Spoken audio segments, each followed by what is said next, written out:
Assalamualaikum warahmatullahi wabarakatuh. Salam sejahtera bagi kita semua. Shalom. Om Swastiastu, Namo Buddhaya, salam kebajikan.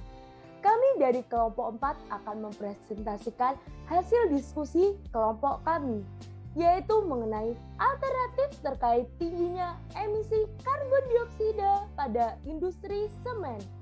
Sebelumnya saya akan memperkenalkan anggota kelompok 4, yaitu Maulida Zumrutul Azizah, Nur Rahma Septia Amanda, Lili Liviana Putri, Nur Rahmatul Laili, Seli Gani Sofianingrum, dan Vanessa Anggitia.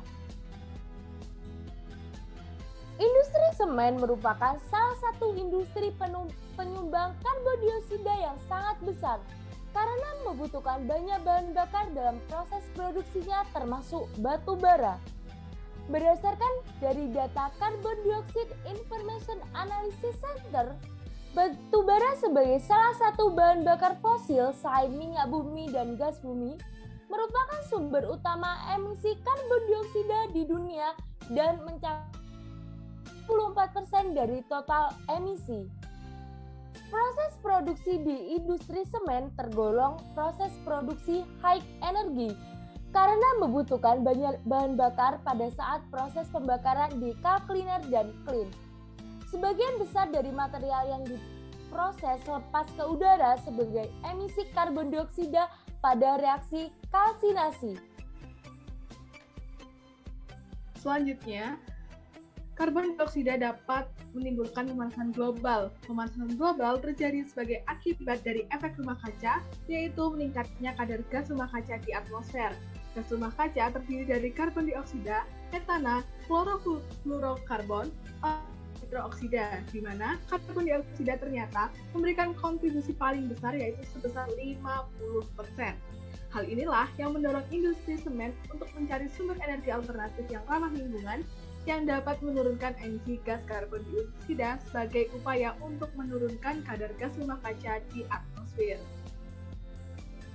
Salah satu upaya untuk mengatasi persoalan tersebut adalah memanfaatkan limbah sebagai sumber energi dengan cara teknologi processing, sehingga membantu pengelolaan limbah sekaligus mengamankan pasokan bahan bakar tak terbarukan. Limbah tersebut digunakan sebagai bahan bakar alternatif untuk menggantikan bahan bakar konvensional, yaitu batu bara. Sejauh ini telah banyak dikembangkan berbagai macam sumber bahan bakar alternatif. Namun, penggunaannya tersebut kadang membawa dampak samping yang tidak diinginkan. Salah satunya yaitu naiknya harga bahan bakar. Oleh karena itu, turut dikembangkan juga bahan bakar alternatif pertanian lain, yaitu yang berasal dari jerami, sekam padi, jamur, maupun serbuk gergaji, sehingga tidak mengganggu rantai pangan. Penggunaan bahan bakar alternatif untuk suatu industri selain berpengaruh dalam penurunan emisi gas karbon dioksida, juga berpengaruh terhadap efisiensi biaya produksi seiring dengan meningkatnya batu bara yang selama ini digunakan. Penggunaan bahan bakar alternatif diperkirakan menghemat 5% penggunaan batu bara.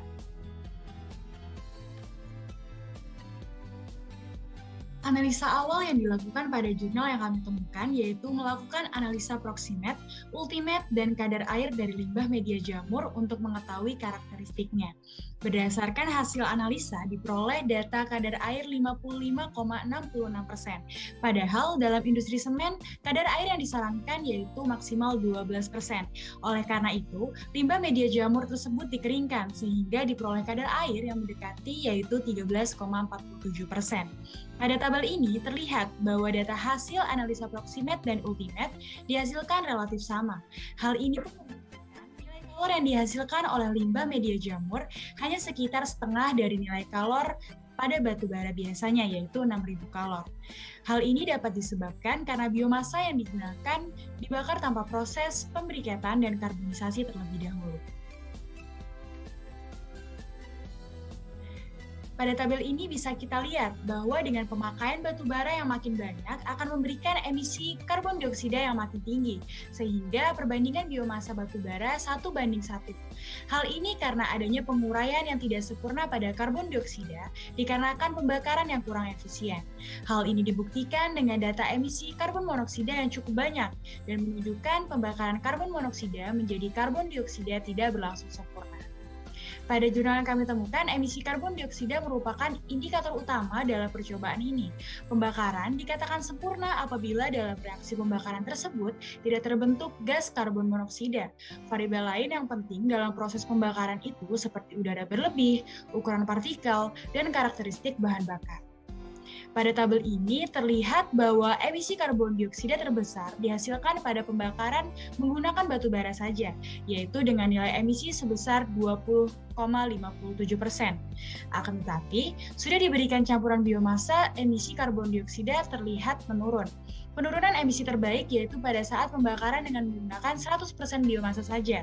Hal ini pun membuktikan bahwa limbah media jamur dapat digunakan sebagai biomasa karena memberikan emisi karbon dioksida yang kecil jika dibandingkan dengan batu bara.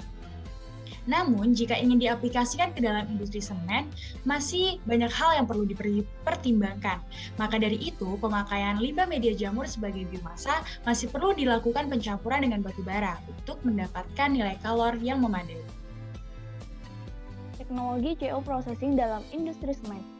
Hal ini dapat menjadi solusi agar substitusi secara bertahap untuk bahan bakar fosil. Teknologi bersih terjadi atas pembakaran temperatur tinggi, material limbah tidak meninggalkan residu, gas terbuang melalui terbang menjadi satu dengan gas hasil pembakaran dan reaksi kalsinasi.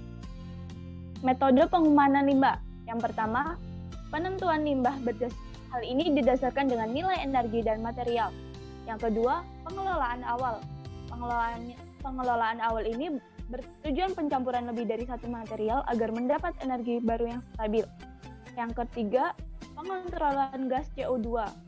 Hal ini menggunakan indikator CO untuk optimalisasi pemakaian bahan bakar. Dan yang keempat, proses pembuatan klinker dengan suhu tinggi. Hal ini dilakukan agar terjadi sirkulasi dalam proses penguapan sulfur.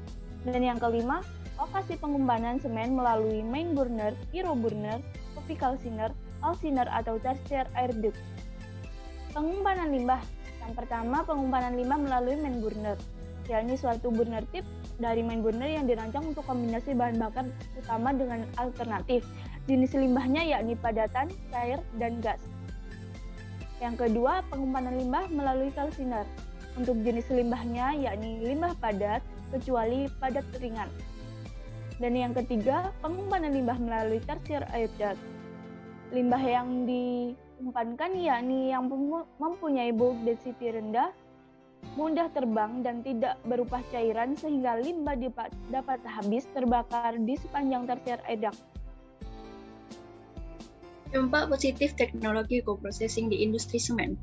Sebelumnya, dijelaskan bahwa teknologi co-processing merupakan penggabungan dua proses pembakaran, yaitu pembakaran limbah pada unit insinerator dan pembakaran batu bara pada industri semen.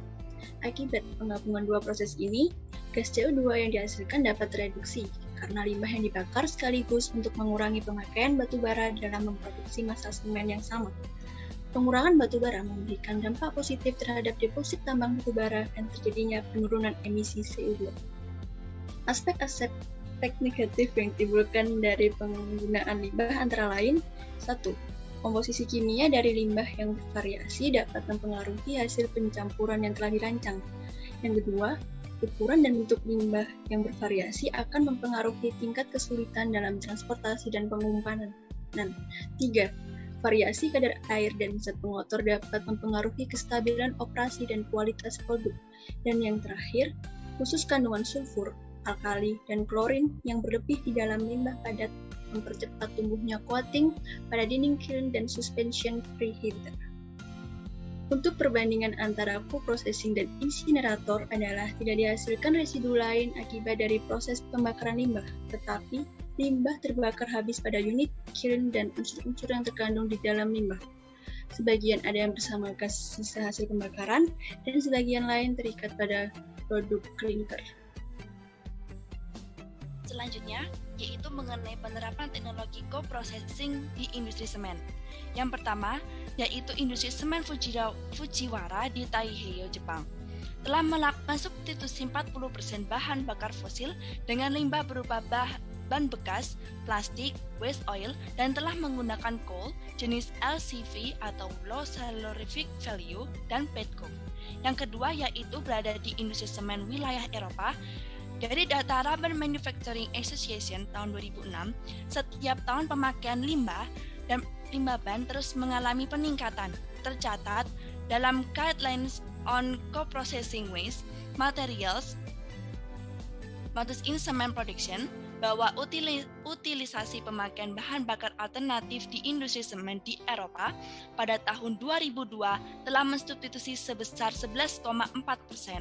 Energi menggunakan limbah senilai 85.510 ton joule.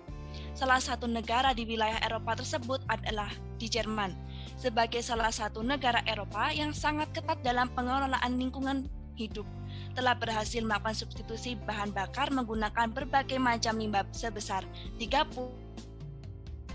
pada tahun 2002 dan terus mengalami peningkatan setiap tahunnya. Dan yang terakhir ada di Indonesia, dua industri semen terbesar yang telah menerapkan teknologi co-processing dengan mendapatkan dukungan dari industri semen Eropa yaitu PT Indosemen Tunggal Prakasa dan Holcim. Pada PT Indosemen Tunggal Prakasa telah diakui oleh dunia internasional sebagai industri semen Indonesia pertama yang memperoleh sertifikat reduksi emisi karbon dioksida atau ER dalam upaya memproduksi semen ramah lingkungan dan ikut dalam perdagangan karbon internasional. Kesimpulan, pada industri semen, teknologi co-processing dapat memberikan 3 keuntungan. Yang pertama, mendapatkan energi alternatif yang dapat mengurangi pemakaian batu bara sehingga dapat menekan biaya produksi. Yang kedua, mendapatkan tambahan pendapatan sebagai kompensasi dari perusahaan penghasil limbah karena sudah memusnahkan limbah yang dihasilkan. Yang ketiga, yaitu penggunaan teknologi co-processing akan meningkatkan kemampuan daya saing perusahaan secara regional maupun internasional. Sekian presentasi kami, terima kasih atas perhatiannya dan wassalamualaikum warahmatullahi wabarakatuh.